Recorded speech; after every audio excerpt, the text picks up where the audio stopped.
வணக்கம். பரங்கிப்பழ இனிப்பு வடை எப்படி செய்கிறேன்னு பார்க்கலாம். பட்டையெல்லாம் சீவிட்டு சின்ன சின்னதாக கட் பண்ணிவிட்டு ஆவியில் வச்சு அவிச்சு எடுத்துக்கணும். 200 கிராம் அளவு எடுத்துருக்கேன். கொஞ்சம் சின்ன சின்னதாக கட் பண்ணிட்டு வச்சோம்னா சீக்கிரம் வேகும். ஒரு 10 நிமிஷம் வேக வச்சா போதும். இப்போ இதை நல்லா மசிச்சு விடணும்.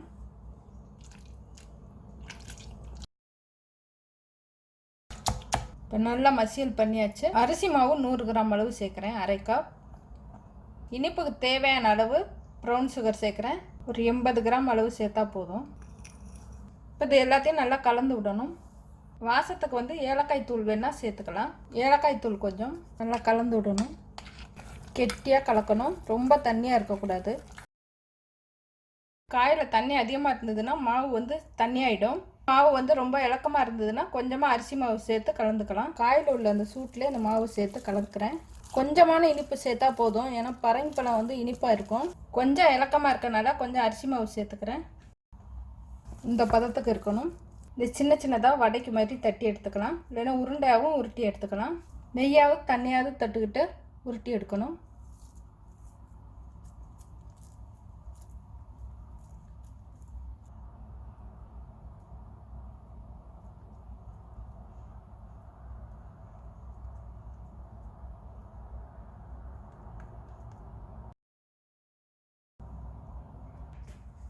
கோட்டிங்க்கு பிரெட் தூள் கொஞ்சம். இப்போ இதை மிக்சியில் சேர்த்து முணுக்கி எடுத்துக்கிறேன்.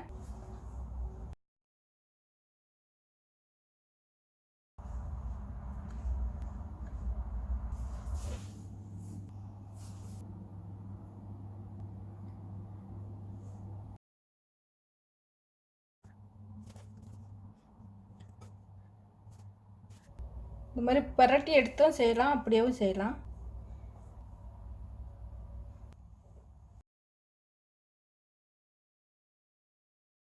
எண்ணெய் நல்லா காஞ்சிடுச்சு.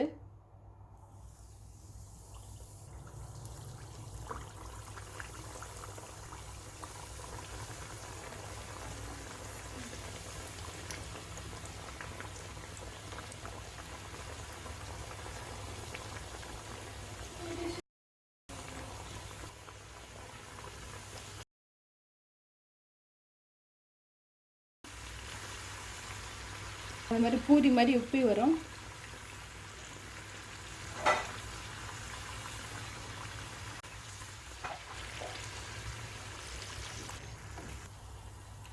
இது அப்படியே ஆவியில் வேக வச்சு எடுத்துக்கலாம்.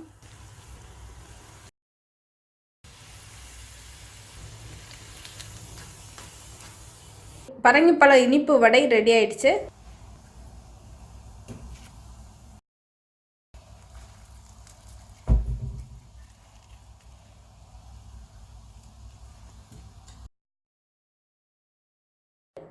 நன்றி.